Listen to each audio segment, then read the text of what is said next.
에워싸인 가운데에 앉은 자여 내 짐 꾸러미를 이 땅에서 꾸리라. 여호와께서 이와 같이 말씀하시되 보라 내가 이 땅에 사는 자를 이번에는 내던질 것이라. 그들을 괴롭게 하여 깨닫게 하리라 하셨느니라. 슬프다 내 상처여 내가 중상을 당하였도다. 그러나 내가 말하노라 이는 참으로 고난이라. 내가 참아야 하리로다.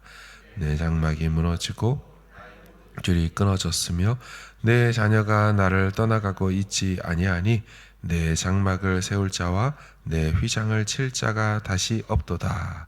목자들은 어리석어 여호와를 찾지 아니하므로 형통하지 못하며 그 모든 양떼는 흩어졌도다. 들을지어다 북방에서부터 크게 떠드는 소리가 들리리니 유다 성읍들을 황폐하게 하여 승냥이의 거처가 되게 하리로다. 여호와여 내가 알거니와 사람의 길이 자신에게 있지 아니하니 걸음을 지도함이 걷는 자에게 있지 아니하니이다. 여호와여 나를 징계하옵시되 너그러이 하시고 진노로 하지 마옵소서. 주께서 내가 없어지게 하실까 두려워하나이다. 같이 읽습니다. 주를 알지 못하는 이방 사람들과 주의 이름으로 기도하지 아니하는 족속들에게 주의 분노를 부으소서. 그들은 야곱을 씹어 삼켜 멸하고 그의 거처를 황폐하게 하였나이다 하니라. 아멘. 이스라엘을 심판하시겠다는 하나님의 계획은 누구도 막을 수가 없습니다. 하나님은 이스라엘을 심판하시기로 했고 이제 쫓겨날 일만 남아 있습니다. 그래서 선지자를 통해서 말씀하시는데 17절에 에워싸인 가운데에 앉은 자여 내 짐 꾸러미를 이 땅에서 꾸리라. 에워싸인 가운데에 앉았다는 건 앞으로 바벨론 군대에 의해서 예루살렘이 에워싸이고 포위당할 것을 의미합니다. 포위당한 뒤에 바벨론으로 이제 끌려가게 되는 것이죠. 그렇기에 하나님은 짐을 꾸리라고 말을 합니다. 어디 좋은데 멀리 여행 가기 위한 짐을 꾸리는 게 아니고 쫓겨나는 거죠. 집주인이 방을 빼라는 것입니다.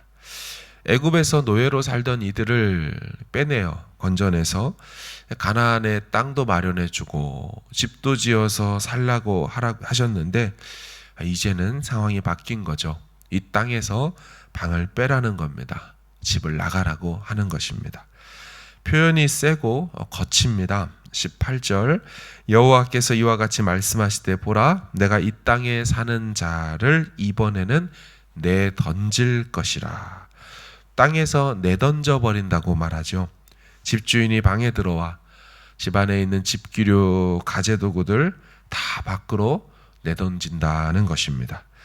그들은 은혜로 얻은 집에서 다른 주인을 섬겼습니다. 집 터도 알아봐 주시고 집도 다 지어서 마련해 주셨건만 그곳에서 다른 주인 우상을 섬겼습니다. 주인이 모든 것을 은혜로 허락하시고 단 한 가지 나만 의지하고 나만 사랑하라 요구하셨지만 주인에게 드려야 될 마음을 돌과 나무로 깎아 만든 우상에게 주어버렸습니다.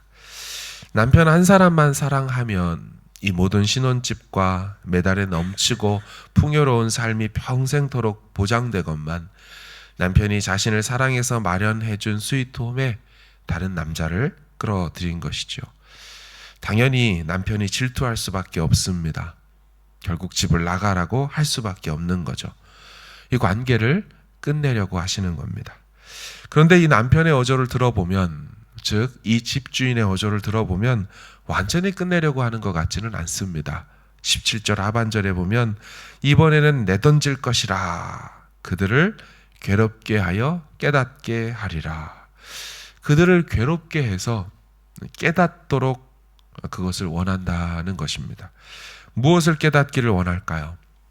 자신이 잘못했음을, 자신이 참 하나님을 떠났고 집주인을 배신했고 사랑하는 남편을 버렸음을 깨닫기를 원한다는 것이죠. 이 하나님의 마음이요, 19절에 선지자의 고백인지 하나님의 고백인지 조금 헷갈리도록 기록되어 있습니다. 19절을 보시면 슬프다 내 상처요 내가 중상을 당하였도다. 슬프다 내 상처요. 누가 슬프고 누가 중상이라는 큰 상처를 당했다는 것일까요?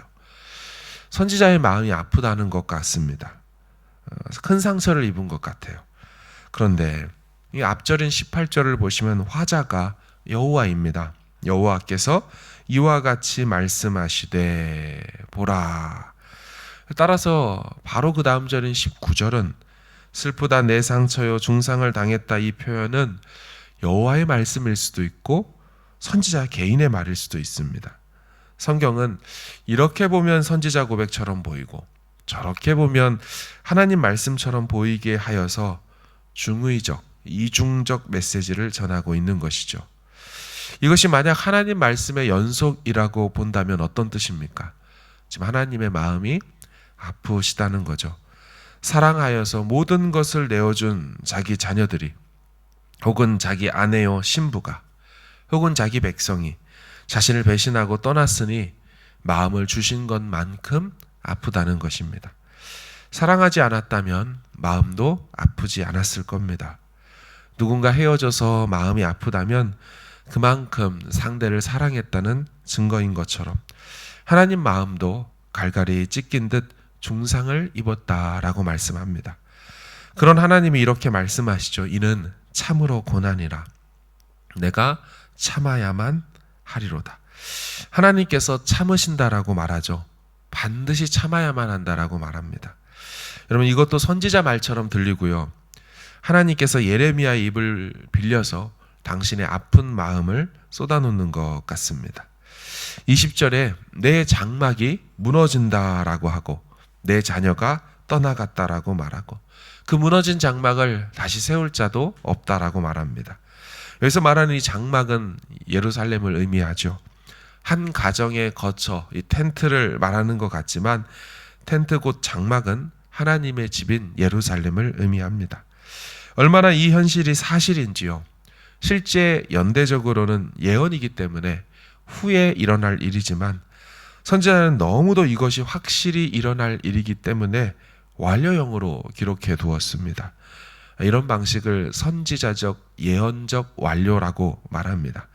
그러니까 아직 일어나지 않은 미래이지만 확실히 반드시 일어날 일이기에 미래형을 사용하지 않고 완료형을 사용해서 이미 그분 안에서 이루어진 과거처럼 선포하는 방식입니다.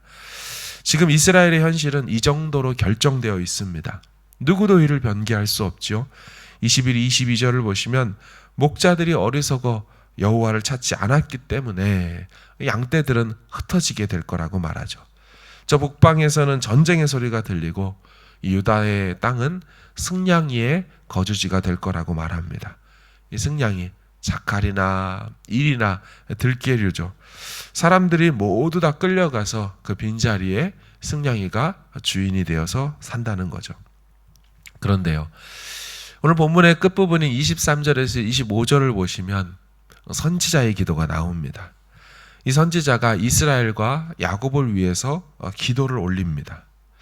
언뜻 생각해보면 잘 이해가 되지 않습니다. 선지자는 누구보다도 이렇게 될 수밖에 없는 이 이스라엘의 현실을 잘 아는 사람 아닙니까? 이렇게 끌려가고 하나님이 때리시고 쫓아내시는 신학적 이유도 그 하나님의 분노가 어떠한지도 제일 잘 아는 사람임에도 불구하고 그럼에도 이들을 위해서 이 선지자가 기도하는 내용이 있습니다. 주님께 기도할 때 주님 너그럽게 대해달라고 기도하고 있습니다. 주님의 진노 그대로 대하신다면 이들이 살아남지 못하기 때문에 너그러이 자비를 베풀어 주셔서 징계해달라고 간청합니다. 그리고 불타는 맹렬한 그 진노는 주님 알지 못하는 이방 나라에게 부어달라고 얘기하죠. 이스라엘이 분명히 잘못한 건 사실이지만 그래도 이방 나라보다는 낫지 않냐며 그들에게 진노 중에 자비를 베풀어 달라고 기도하고 있습니다. 참 이런 모습이 리더의 모습이 아닌가 싶습니다. 정작 그 죄인들인 유다 앞에서는 선지자가 노를 바랬습니다. 타협 없었고 양보 없었고 경고하고 메시지를 막 외치면서도 호통을 치다가도 돌아서서 하나님 앞에 나아가서는 저들을 좀 불쌍히 여겨달라고 그렇게 마음을 또 무너뜨려 내리는 거죠. 너그러이 대해달라고 하는 것입니다. 그런데 유다 백성들은 정작 예레미야를 엄청 싫어했습니다. 웅덩이에 집어넣지요. 고성의 떡을 던져주지요. 심지어는 선지자를 끌고 와서 때리고 대들고 공격합니다. 예레미야가 예언을 기록한 그 말씀, 오늘날로 따지면 설교문을 그들이 빼앗아서 보는 앞에서 한 장 한 장 찢어서 불태웠습니다. 엄청난 학대와 하대를 한 것이죠. 그럼에도 선지자는 그들을 향하여 하나님 앞에서는 울며 기도한 것입니다. 사랑하는 여러분, 성부 하나님께 크나큰 죄를 짓고 또한 선지자에게도 말도 듣지 않고 그를 핍박하는 자들을 위해서 선지자는 오히려 기도하고 있습니다. 이 모습은 마치 예수님의 모습과 같습니다. 십자가에 달려 돌아가시면서도 저들은 저들이 하는 짓을 알지 못한다고 저들의 죄를 하나님 용서하여 달라고 그렇게 끝까지 기도하시는 모습과 참 많이 닮아 있죠. 우리도 이 악한 세상을 위해서 선지자적 기도를 해야 할 사명이 있습니다. 우리에게 죄 지은 자를 위해서 기도해야 합니다. 세상은 악을 행하지만 우린 믿는 자로서 우리 할 일이 있는 것이죠. 세상은 복음을 듣지 않지만 우리는 우리대로 저들을 위해서 기도해야 합니다. 지금 당장이 아니더라도 언젠가 주님의 때에 저들이 회개하고 돌아올 것이기 때문이죠. 지금은 포로로 끌려가더라도 후에는 70년이 차서 주님의 때에는 회개하고 깨닫고 돌아올 것이기 때문입니다. 우리는 상황의 어떠함을 보지 말고 이 일을 이루실 주님을 바라보며 이 땅에서 죄된 세상과 죄인들을 향하여 이 예레미야의 기도처럼 예수님의 기도처럼 사도행전으로 나아가 스데반의 그 기도처럼 이 땅을 향한 선지자적 기도를 감당하는 우리 모두가 되어야 할 줄로 믿습니다. 같이 함께 기도하도록 하겠습니다.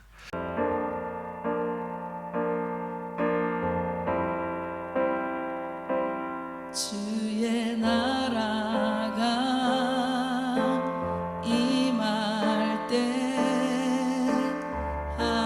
하나님 임재하실 때 예배가 회복되며 기적은 일어나네.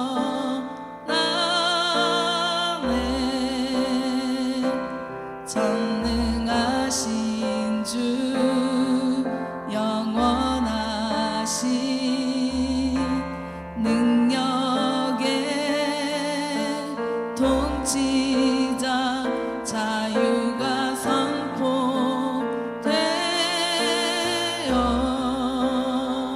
주 백성 돌아오네.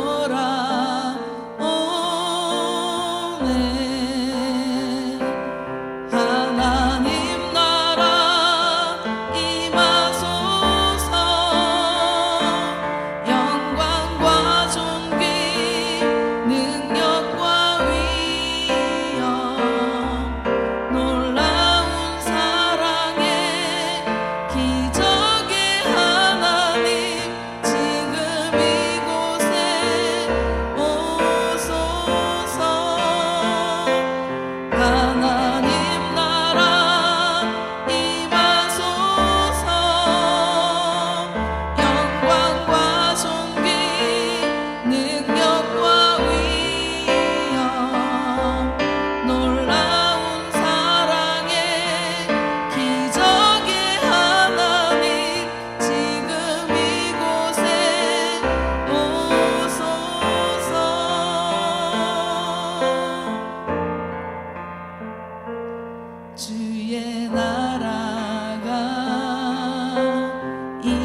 능력